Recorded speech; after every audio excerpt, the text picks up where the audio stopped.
Money is evolving from a passive record of value into an active mechanism of compliance. We are watching the global financial architecture shift from a neutral ledger system into a programmable control matrix. When we discuss the future of money, whether it involves central bank digital currencies, decentralized finance, or AI-driven payment networks, the conversation is trapped in silos. The technologists talk to the technologists, and the policymakers talk to the policymakers. Organizations like the International Monetary Fund regularly issue policy-grade scenario reports mapping out future financial structures. Yet these documents rarely account for the broader historical or cultural expectations of the publics who will actually be forced to use them. Central banks operate with identical blind spots. The Bank for International Settlements publishes highly detailed technical notes on the design of new digital monies, completely insulated from the non-specialist perspectives that dictate how money is adopted on the ground. To break these silos, academic Michael R. Williams synthesized over 100 primary and secondary sources, mapping the future of money since 1945. He categorizes this literature into 7 distinct producer traditions. By placing them side by side, a highly specific operational roadmap of the emergent financial system becomes visible. The resulting analysis identifies a precise alignment. Modern institutional roadmaps match the operational specifications of the eschatological models developed by Christian dispensationalists 150 years ago. We are not evaluating theological validity here. The focus is strictly on architectural alignment. We are examining how 2 entirely different groups arrived at the exact same technical specifications for a future payment system. Understanding this convergence is not an academic exercise. It is a prerequisite for navigating the deployment of the next global financial system, currently underway.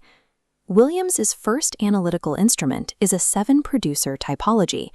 It categorizes futurist financial discourse based on institutional locus, professional register, and time horizon. This matrix spans intergovernmental organizations to science fiction authors, but we must isolate 3 traditions driving this convergence. First, the central bank tradition. These operate within a statist framework, publishing policy papers to maintain a state-issued unit of account inside a strict regulatory perimeter. Their contemporary vision is ambitious. Leading figures in this space, such as Nandan Nilekani, have outlined proposals for the Finternet, a global financial system organized around interoperable unified ledgers, where central bank digital currencies and tokenized assets coexist within a common governance framework. The second critical actor takes those academic designs and makes them operational: consultancy and business strategy practitioners. Firms like McKinsey and BCG provide the commercial advice and executive-facing roadmaps necessary to actually deploy these ledgers across major institutions. The third contributor is entirely decoupled from the corporate and state financial apparatus. The religious eschatological tradition operates in an exegetical register, heavily anchored in the Christian dispensationalist interpretations of the Book of Revelation. Through their reading of Revelation chapter 13, scholars in this tradition have long anticipated a controlled buying and selling future. They envision a global payment matrix inextricably tied to an individual's identity, subject to strict moral and ideological evaluation. Technocrats are engineering a unified digital ledger to optimize capital flow, while theologians are analyzing ancient texts describing an inescapable economic panopticon. Despite operating in completely different intellectual realities, they are describing the exact same mechanical architecture. To measure this convergence precisely, we first have to establish what a financial system is historically designed to do. Robert Merton defined the traditional financial system through 6 core functions: clearing payments, pooling wealth, transferring resources, managing risk, providing price information, and mitigating incentives. These classic functions are mechanical and neutral, existing to facilitate the efficient allocation of resources between willing participants. The modern corpus identifies a functional shift. This architecture integrates active monitoring and behavioral conditioning. Williams documents an emerging set of 4 post-Merton functions that define the reality of digital finance today. The first is programmability. Rather than serving as a static unit of account, modern digital money can be coded with smart contracts, allowing for the conditional execution of the money itself.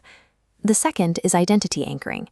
This cryptographically binds a user's transaction capability directly to their biometric or legal identity, permanently linking who you are to what you can spend.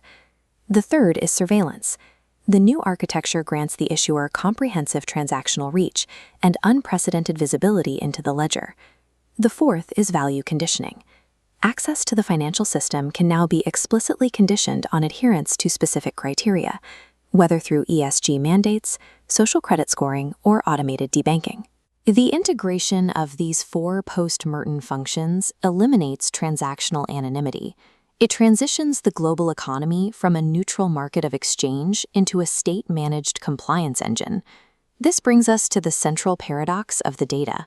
The engineering roadmaps for modern central bank digital currencies and unified ledgers perfectly mirror the operational specifications extracted from ancient eschatology. This diagram compares the two models. On the left, scholarly commentaries on the financial control passages of Revelation 13 outline a strict 5-condition specification. Let's map them directly against today's institutional architecture on the right. Conditions 1 and 2 demand universality of application to the economically active population and a binary admit or exclude functionality. These form the baseline engineering necessary to support any controlled network. Condition 3 requires a tamper-evident bearer identification.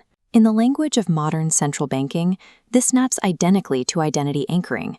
Condition 4 requires comprehensive transactional reach. In a unified digital ledger, this is achieved through the post-Merton function of continuous surveillance. Condition 5 requires a coercive ideological loyalty test to gain market access. This maps directly to the contemporary deployment of value conditioning, where financial access relies on behavioral criteria.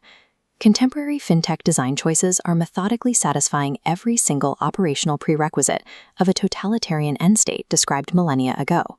Regardless of theology, the empirical data points in one direction.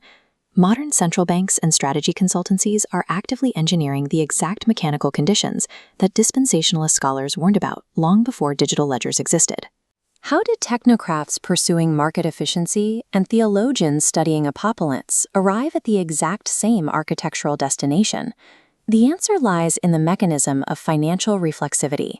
The expectations held by elites, technologists, and the broader public actively shape the systems that eventually emerge. Theorists like George Soros and Robert K. Merton have long documented how coordinated expectations create self-fulfilling feedback loops within complex economic systems. Beliefs about the future dictate the design choices made in the present. While the baseline fiat currency of this future system looks familiar, the method for determining who gets to use it is changing. We are moving away from traditional market-mediated stratification toward a system of ideological loyalty requirements. This exposes a systematic blind spot in the academic literature. Regulators assume they can implement absolute behavioral compliance mechanisms without triggering catastrophic pushback or systemic collapse. When institutional planners engineer a system of total surveillance, and the public expects a system of financial freedom, that expectational dispersion becomes a primary source of systemic instability. The transition toward an identity-anchored, value-conditioned system has moved into an active operational rollout phase. These configurations are advancing through global pilot programs. The ultimate financial system is not waiting to be prophesied, nor is it waiting to be designed. It is currently being deployed, exactly as written.